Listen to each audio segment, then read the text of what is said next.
Solve 25th onward questions of +1 half yearly exam MCQ questions. Here is a 26th question is if P vector plus Q vector equals to R vector and R equals to R root P square plus Q square, then the angle between P vector and Q vector is 90 degree. Okay, P और Q के बीच में जो angle होगा वो 90 degree होगा, क्योंकि resultant हमें पता है a square plus b square plus 2ab होता है, और यहाँ पे cos थीटा 90 थीटा एंगल रखेंगे तो 0 हो जाएगा और हमारे पास रिजल्टेंट ये बचेगा, तो इस वजह से A is the right answer. And next question is 27 question, for which of the following position time graph is acceleration 0. ये जो हमारे पास C ग्राफ है, ये जो है पोजीशन जिस एक्स ये पोजीशन और टाइम के बीच में है, तो ये जो C होगा इसका एक्सेलरेशन 0 होगा, क्योंकि टाइम के साथ ये चेंज नहीं हो रहा है. And 28 question is a body doing uniform circular motion has a constant speed. अगर कोई भी बॉडी जो है अगर यूनिफॉर्म सर्कुलर मोशन कर रही है तो उसकी स्पीड जो होगी वो कांस्टेंट होगी, तो b is the right answer. And 29 question is a stone dropped from the bridge reaches the water in the 4 second the height of the bridge is.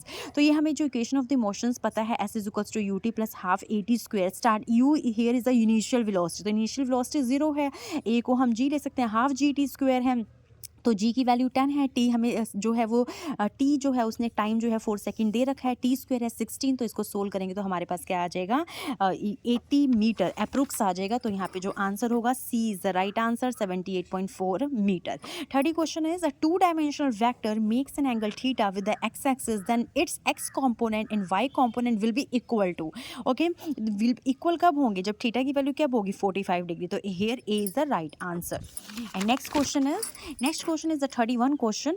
A projectile is projected with the initial velocity u and angle theta with the horizontal. The maximum height attained by the projectile will be.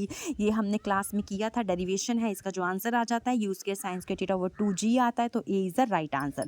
And 32 question is two cars A and B are running at velocity 60 km per hour and 45 km per hour.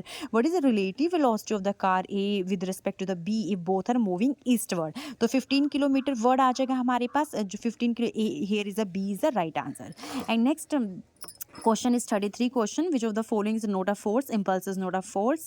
And next, the cause of frictional force is roughness of the surface की जितनी ज़्यादा roughness होगा frictional force उतना ज़्यादा होगा, तो B is the right answer.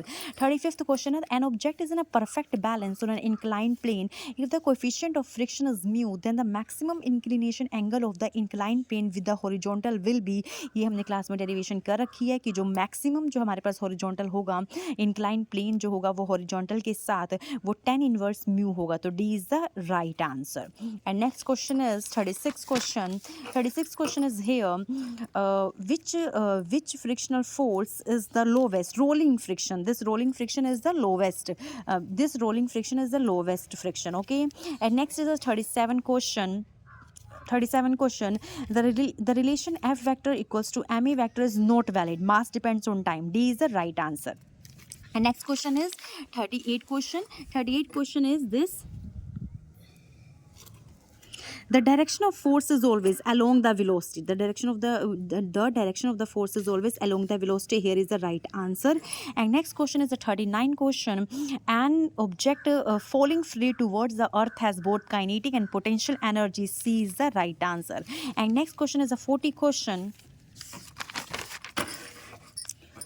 40th question is apparent weight of a man standing inside a lift going downwards with a constant acceleration will be. C is the right answer, less than its real weight.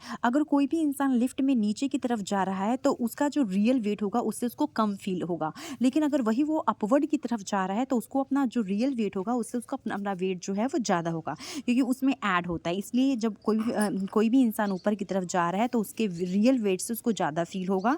जब वो नीचे आ रहा है lift में तो उसके real wait से उसका वेट जो होगा उसको कम फील होगा, क्योंकि उसके वेट में से माइनस हो जाता है जी माइनस ए, तो C is the right answer. Thank you so much. Next questions जो हैं वो हम नेक्स्ट वीडियो में करेंगे.